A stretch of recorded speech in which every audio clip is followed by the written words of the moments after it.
Genesis chapter 32.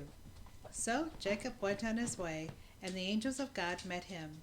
When Jacob saw them, he said, "This is God's camp." And he called the name of that place Mahanaim. Then Jacob sent messengers before him to Esau his brother in the land of Seir, the country of Edom.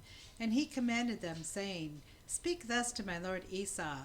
Thus your servant Jacob says, I have dwelt with Laban, and stayed there until now. I have oxen, donkeys, flocks, and male and female servants, and I have sent to tell my lord, that I may find favor in your sight."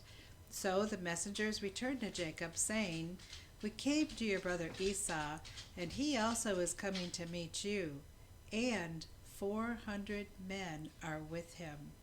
So Jacob was greatly afraid and distressed, and he divided the people that were with him, and the flocks and herds and camels, into 2 companies. And he said, "If Esau comes to the one company and attacks it, then the other company which is left will escape."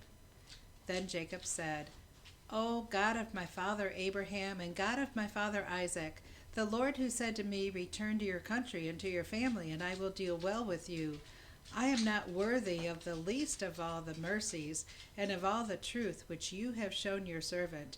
For I crossed over this Jordan with my staff, and now I have become 2 companies.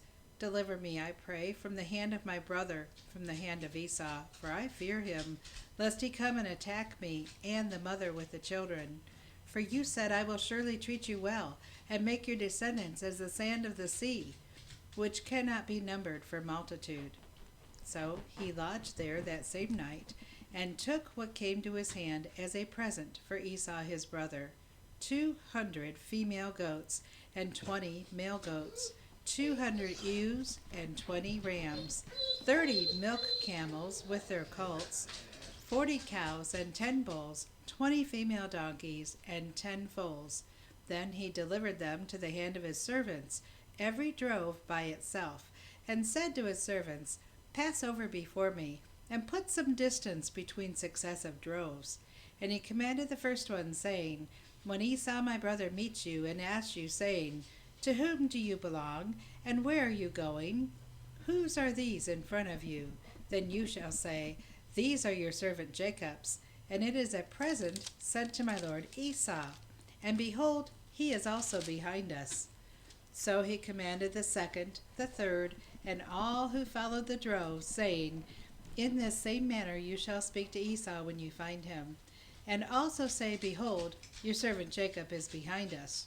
For he said, 'I will appease him with the present that goes before me, and afterward I will see his face. Perhaps he will accept me.' So the present went on over before him, but he himself lodged that night in the camp. And he arose that night, and took his 2 wives, his 2 female servants, and his 11 sons, and crossed over the ford of Jabbok.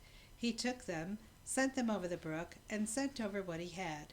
Then Jacob was left alone, and a man wrestled with him until the breaking of day. Now when he saw that he did not prevail against him, he touched the socket of his hip, and the socket of Jacob's hip was out of joint as he wrestled with him. And he said, "Let me go, for the day breaks." But he said, "I will not let you go unless you bless me." So he said to him, "What is your name?" He said, "Jacob."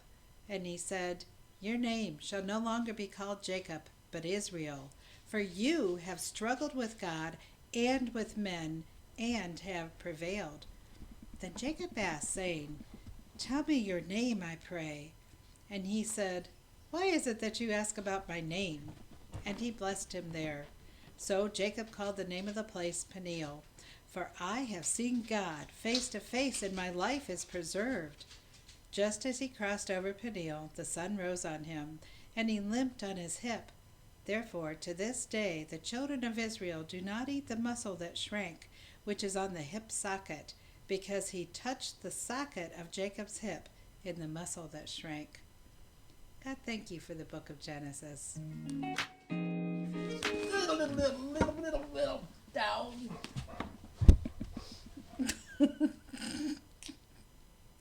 We're working on it.